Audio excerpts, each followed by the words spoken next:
Myanmar ఎటు చూసినా మొండి గోడలు బాధితుల ఆర్తనాదాలు ఎటు చూసినా చావులు కన్నీళ్లు ఉన్నోళ్లకు తిండి లేదు పోయినోళ్లకు దహన సంస్కారాలు లేవు వందల మంది ఆచూకీ గల్లంతు ప్రపంచమంతా కన్నీరు పెడుతోంది కానీ సాయం చేసే చేతులే కరవైపోయాయి కానీ భారత్ వేగంగా స్పందించింది నేనున్నానంటూ సహాయ సామాగ్రిని యుద్ధ ప్రాతిపదికన బాధిత దేశానికి పంపింది భారత్ అలాగే అక్కడ చిక్కుకున్న భారతీయుల్ని సురక్షితంగా స్వదేశానికి తీసుకొచ్చింది భూకంపంతో నిలువ నీడ లేకుండా పోయిన మయన్మార్ థాయిలాండ్ బాధితులకు బాసటగా నిలిచింది భారత్ భారత ప్రభుత్వం ఆపరేషన్ బ్రహ్మ పేరుతో ఆహార సామాగ్రి నిత్యావసర వస్తువులు మందులు పంపించింది Uttar Pradesh Hindon air force station నుంచి భారత వాయుసేనకు చెందిన C-130J సూపర్ హెర్క్యులస్ విమానాల ద్వారా 15 టన్నుల సహాయ సామాగ్రిని పంపించింది ఈ సామాగ్రిలో టెంట్లు స్లీపింగ్ బ్యాగులు దుప్పట్లు ఆహారం నీటిని శుద్ధి చేసే యంత్రాలు సోలార్ ల్యాంపులు జనరేటర్లు అత్యవసర మందులు ఉన్నాయి ఈ విమానం యాంగన్లో దిగిన తర్వాత భారత రాయబారి అభయ్ ఠాకూర్ ఈ సామాగ్రిని మీతో పని చేసినందుకు చాలా సంతోషంగా ఉంది మీరే బెస్ట్ బాస్ ఇప్పటి వరకు మేనేజర్గా ఉన్నాను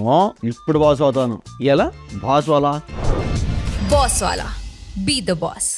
మయన్మార్ అధికారులకు అప్పగించారు థాయిలాండ్ కూడా భారత్ భారీ సహాయ సామాగ్రిని పంపించింది ఇక మయన్మార్లోని మైవాడి ప్రాంతంలో కాల్ సెంటర్లలో చిక్కుకున్న 283 మంది భారతీయుల్ని C-17 విమానం ద్వారా స్వదేశానికి తీసుకొచ్చారు భారత వాయుసేన 2 ఆపరేషన్లలో కీలక పాత్ర పోషిస్తోంది C-130J విమానాలు మయన్మార్కి సాయం తీసుకెళ్లగా C-17 విమానాలు థాయిలాండ్ నుంచి భారతీయుల్ని స్వదేశానికి తీసుకొచ్చాయి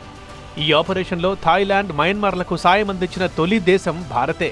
సహాయ కార్యక్రమాల్ని వేగవంతం చేసి ఆహార సామాగ్రిని విమానాల ద్వారా చేరవేసింది వేగంగా శుక్రవారం మధ్యాహ్నం సంభవించిన భూకంపానికి 2 దేశాల్లో సుమారు 2000 మందికి పైగా చనిపోయి ఉంటారని భావిస్తున్నారు వేలాది మంది గాయపడ్డారు భవనాలు వంతెనలు మౌలిక సదుపాయాలు పూర్తిగా ధ్వంసమయ్యాయి ఇప్పటికీ మయన్మార్ భయం గుప్పిట్లో బిక్కుబిక్కుమంటోంది